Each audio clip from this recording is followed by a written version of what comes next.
O meu nome é Henrique e eu vou apresentar para vocês um pouco sobre a comunidade fitoplanctônica nesse seminário de limnologia.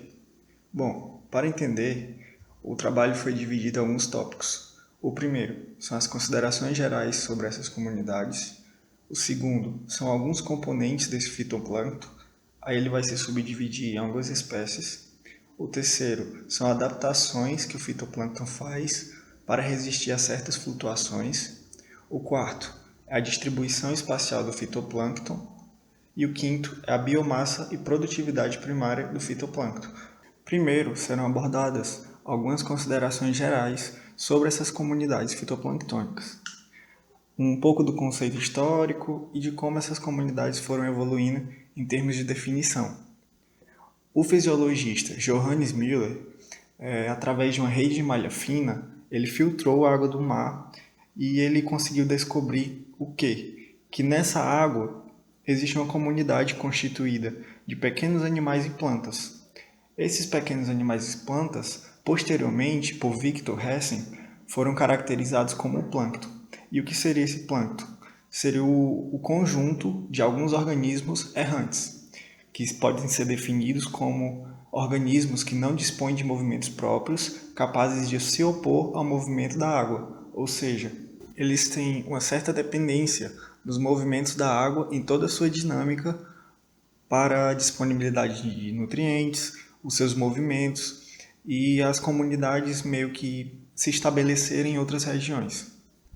Aí esse plâncton está dividido em 3 subcategorias, que é o fitoplâncton, que é constituído pelas algas, alguns componentes autotróficos, pelo zooplâncton, que são alguns pequenos animais, e pelo bacterioplâncton, que como o nome diz, são as bactérias.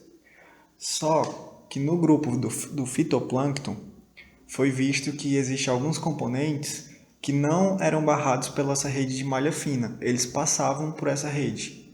E eles foram definidos como nanoplâncton. Esse nanoplâncton, até então, ele não era descoberto, devido aos métodos de análise. Entretanto, os métodos foram se aprimorando e perceberam que esse nanoplâncton ele era constituído por seres de dimensões diminutas. Entretanto, esses seres eles variam em relação à produção primária do ambiente, sendo responsáveis por entre 5% e 80%, dependendo do ambiente que está sendo estudado. Foi então definido que essa classe do nanoplâncton seria chamada de picoplâncton. E esse picoplâncton, devido ao seu tamanho, foi muito importante para a classificação do fitoplâncton. Ela vai classificar desde seres que apresentam 0,05 micrômetros até seres que apresentam 10.000 micrômetros. E esses seres vão ser divididos em uma tabela que vai originar o nome do plâncton respectivamente. Aí nós temos o macroplâncton, o mesoplâncton, o microplâncton, o nanoplâncton e o ultraplâncton. E também vale ressaltar que essa parte do nanoplâncton e ultraplâncton ela não é muito abordada nos trabalhos, devido à dificuldade da sua análise. Entretanto, existe um trabalho muito importante, que é o trabalho de Rutschner, que ocorreu em 1943. Ela é considerada uma das pioneiras das pesquisas que estudam o fitoplâncton de ambientes lacustres, principalmente nas regiões tropicais. E essa pesquisa vai definir que ocorre semelhança entre a composição do fitoplâncton de regiões temperadas e de regiões tropicais, por isso a sua importância. Serão agora trabalhados alguns componentes dessas comunidades fitoplanctônicas. Primeiro, vale lembrar que essas comunidades não constituem um certo grupo taxonômico específico. Essas comunidades também apresentam uma fase vegetativa e dependem diretamente das características do meio. Por exemplo, essas comunidades são uma assembleia de organismos. Na sua maioria, são fotoautotróficos, ou seja, fazem a fotossíntese.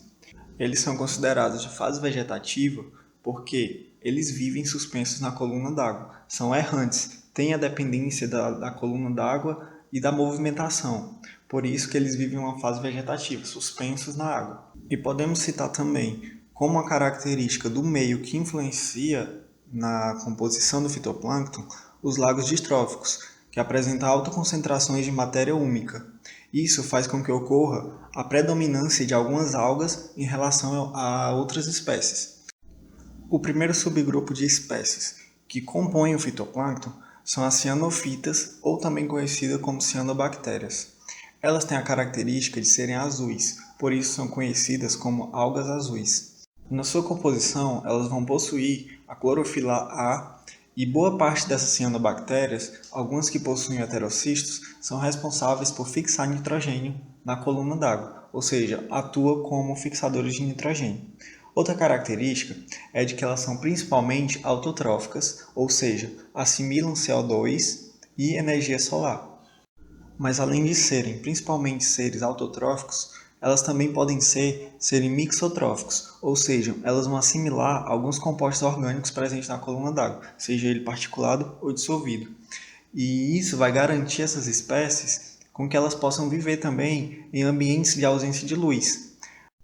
Outro grupo que se faz presente nos componentes do fitoplâncton são as clorofitas, ou também conhecidas como algas verdes. Essas, na sua composição, elas vão apresentar a clorofila A e B e o amido como reserva energética. Como característica, ela apresenta algumas semelhanças nos tipos de pigmentos, nos produtos que elas assimilam e nos processos bioquímicos e fisiológicos. Isso vai remeter que elas sejam embriófitas, ou seja, é um primeiro estágio evolutivo dos vegetais terrestres que hoje nós temos. Esse grupo apresenta aproximadamente 8.000 espécies, sendo 90% dessas espécies em ambientes lacustres. Outro grupo constituinte são os euglenoides. Esses apresentam clorofila A e B na sua composição e têm como reserva energética o paramilo. Como característica, elas são comumente encontradas em água doce, principalmente se essa água doce for enriquecida com uma matéria orgânica. Muitos desses organismos realizam fotossíntese, mas ainda existem os que se alimentam por difusão ou fagocitose da matéria orgânica que está na coluna d'água. Por isso, eles são comumente encontrados em água doce com maior concentração de matéria orgânica. Como já foi citado, esses seres que compõem o fitoplâncton, eles são seres errantes, ou seja, têm a dependência do movimento da água, já que não possuem ações que possam ir contra esse movimento. Por isso, eles têm a necessidade de se manter na coluna d'água. Para que isso ocorresse, eles deveriam ter uma densidade próxima de 1, que é a da água, para se manter na coluna d'água. Entretanto, não são todas as espécies que estão em 1 ou próximo de 1. Isso gera um reflexo da densidade em como esses organismos vão se comportar. Algumas espécies apresentam densidade maior que 1. Isso faz com que elas precisem de algumas adaptações para se manter na coluna d'água. A primeira das adaptações é a bainha mucilaginosa, a qual algumas espécies formam uma bainha, que essa bainha apresenta uma densidade próxima à da água, se não igual. Outra das adaptações são as gotículas de óleo, a qual algumas espécies geram essas gotículas de óleo que não são armazenadas internamente à espécie, elas ficam na parte exterior da espécie. E isso faz com que a capacidade de flutuação da espécie aumente. Essa adaptação também pode se dar por meio do aumento da superfície de contato, na qual, quando eu tiver uma maior superfície de contato com a coluna d'água, eu vou ter uma maior flutuabilidade. Outra estrutura de adaptação são os vacúolos gasosos. Nesse, as espécies formam alguns vacúolos que são responsáveis para a contenção de alguns gases, e isso também vai refletir diretamente na densidade e na forma de flutuabilidade dessa espécie. Agora, relacionando essas adaptações às espécies, nós vamos ter que a bainha mucilaginosa é mais praticada pelas cianobactérias, assim como as gotículas de óleo são mais praticadas pelas diatomáceas. E essa dinâmica do aumento da superfície de contato com a coluna d'água vai ser praticada também pelas diatomáceas e algumas espécies de algas. Os vacúolos gasosos já remetem novamente às cianobactérias. É um outro método de adaptação das espécies na coluna d'água. Agora eu vou falar um pouco sobre a distribuição espacial do fitoplâncton na coluna d'água e alguns fatores que vão modificar essa distribuição do fitoplâncton. Primeiro, deve-se saber que essa distribuição espacial desse fitoplâncton na coluna d'água, ela não vai ser homogênea, ou seja, vai ter variações. Essas variações se devem devido a alguns fatores de distribuição. Primeiro, nós vamos citar os fatores de distribuição vertical, ou seja, vai ocorrer uma diferenciação ao longo da coluna d'água, da zona eufótica à zona afótica. O primeiro fator que temos é a radiação solar. A radiação é um fator muito importante de se analisar, visto que a maioria dos componentes do fitoplâncton são seres fotoautotróficos, ou seja, dependem da luz. Isso faz com que esses seres procurem a região eufótica da coluna d'água para permanecer e se estabelecer, à procura de nutrientes e favorecer a produção da sua biomassa.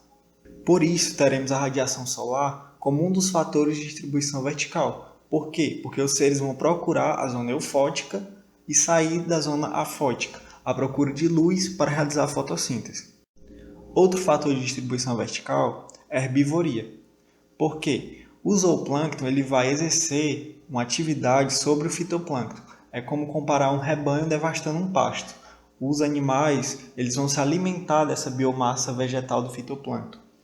Essa herbivoria também traz algumas consequências nas comunidades, visto que algumas das espécies do zooplâncton preferem algas que apresentam uma biomassa maior, ou seja, vai ocorrer uma seleção. Isso ocorre o aumento de alguma alga e a redução de outra. Outro fator é a composição química do meio, ou seja, a disponibilidade de alguns nutrientes que são essenciais para o desenvolvimento do fitoplâncton, como por exemplo nitrogênio, fósforo, carbono, cálcio. E também alguns compostos que são derivados do metabolismo da própria comunidade, como os carboidratos, antibióticos, vitaminas e algumas toxinas. Outro fator são as turbulências da água, ou seja, alguns movimentos que ocorrem no ambiente lacustre. Esses movimentos vão atuar diretamente na posição da comunidade fitoplânctônica. Algumas podem estar em alguma posição em um determinado tempo, porém, devido a essa turbulência, elas já vão estar em outra região em outro determinado tempo. O fator taxa de renovação da água ele é um fator mais importante quando eu tenho ambientes de menor porte, em que tem um grande fluxo de entrada e saída de volumes de água. Devido a esse fluxo de água, a parte superior vai ser mais afetada. Outro fator é a temperatura, que vai ser responsável pela estratificação térmica do lago, ou seja, vai ocorrer camadas de diferentes densidades e, consequentemente, diferentes características. No topo do lago, eu posso ter características que são totalmente diferentes do fundo do lago. E isso atua diretamente na reprodução dessas espécies fitoplânctônicas. E a temperatura também vai refletir diretamente na composição química do meio, ou seja, vai favorecer a predominância de algum nutriente ou a ausência daquele nutriente. Isso mostra com que esses fatores eles estão ligados, ou seja, tem sim uma dependência entre esses fatores. Um pode acarretar a intensificação do outro. Assim como nós temos fatores que vão alterar a distribuição vertical dessas espécies no ambiente lacustre, nós vamos ter alguns fatores que vão alterar a distribuição horizontal dessas espécies no ambiente. Esses fatores eles vão atuar isoladamente ou em conjunto. Aí esses fatores vão se dividir em dois, de modificação local ou de modificação pontual. Pegando esse ambiente lacustre, nós vamos ter a diferenciação ao longo da superfície.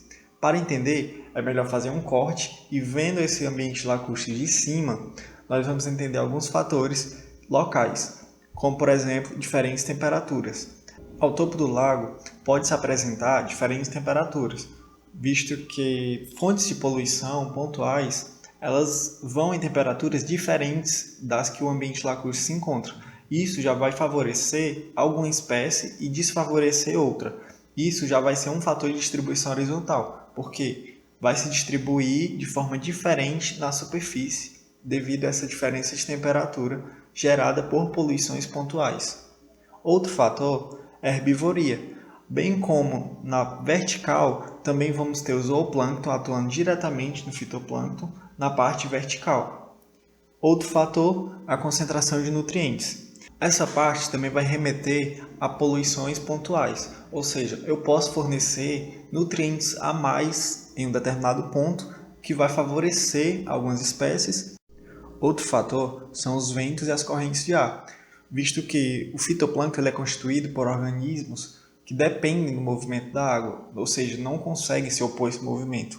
Então, os ventos e as correntes vão modificar essa comunidade fitoplânctônica na forma superficial, horizontalmente. Como já foi citado anteriormente, fontes de poluições localizadas, como esgotos domésticos e industriais, pode ser um importante fator na distribuição horizontal, ou seja, vai criar diferentes ambientes na superfície, seja pelo fornecimento de uma água em temperatura mais elevada do que o ambiente se encontra, ou no fornecimento de mais nutrientes a qual outras regiões do lago. Quando se tratando de biomassa e produtividade primária do fitoplâncton, nós vamos ter uma certa diferenciação nos termos, ou seja, existem vários termos para definir a biomassa e a produtividade primária, mas nós temos que entender a biomassa como sendo o peso total de uma comunidade ou população fitoplânctônica por uma determinada unidade de área ou um volume. E a produtividade primária vai corresponder ao aumento de biomassa em um dado intervalo de tempo, ou seja, é o tanto que aquela biomassa foi capaz de aumentar em uma variação de tempo. Eu tenho que ter esse intervalo de tempo. E nesse intervalo de tempo eu tenho que considerar os ganhos, mas também todas as perdas que ocorreram. A produtividade primária ela pode sofrer influência de alguns fatores, visto que, além de ser os ganhos, ela também é as perdas. E esses fatores podem beneficiar ou atrapalhar nesse ganho de produtividade. Alguns fatores que influenciam nessa produtividade primária são radiação solar, temperatura e nutrientes. A radiação solar vai ficar responsável devido à taxa de fotossíntese desses seres fitoplânctônicos, que na sua maioria são seres que realizam fotossíntese, e também vai estar ligada na delimitação da zona eufótica. Ela vai determinar até onde vai a zona eufótica. A temperatura ela vai estar relacionada à estratificação térmica e à fisiologia dos organismos. Já a disponibilidade de nutrientes vai ser um fator muito ligado à temperatura, já que a estratificação térmica vai criar regiões que apresentam componentes diferentes, ou seja, a presença dos nutrientes não é constante, ela apresenta variações. E esse fornecimento de nutrientes vai favorecer ou não a produtividade primária do fitoplâncton e, consequentemente, na produção da biomassa. Esse foi um pouco sobre a comunidade fitoplânctônica. Eu tive como base o livro Fundamentos de Limnologia, do Francisco de Assis Esteves, terceira edição. E é isso. Muito obrigado.